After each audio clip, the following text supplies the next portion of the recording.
Hello guys, try ta mag motovlog. Hatod atong anak sa eskwelahan. Mura magka ng kuan ba? Kurog-kurog gamay ba? Hanggang tanaw na to kung nindot ba resulta kay atong padayuno na to ni.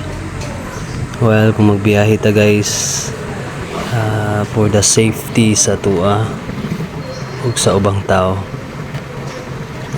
Para natay ebidensya kung halimbawa kung naay disgrasya, makabangga ba ta diha or sila'y mo bangga nato, natay ipakita ng kinsay sadaan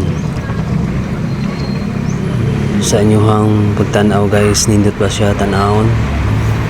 Dili ba kayo kurog guys? Niabot na ta sa sewer, doon na ta sa eskwelahan. Agoy, may iro. Wow, giwiba na to guys. Na ta sa eskwelahan.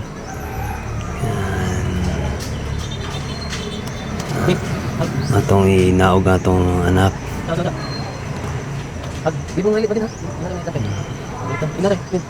Si Riley, si Brayden.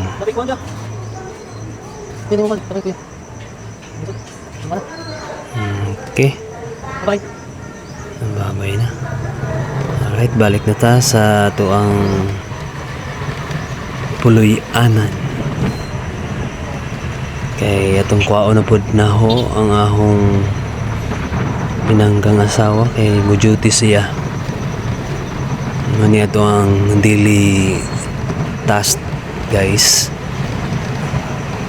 Magkuha sa ato maghatod sa anak human hatod po asawa. Sige guys, laylay pag gamay mo ang balay pero madara gamit din nato ron guys is cellphone. Inaot guys na okay ra ninyo madadara ba? Okay na po gamay. Maura na yato ang kaya guys. Okay, niabot na ta parking sa nato. Alright, thank you.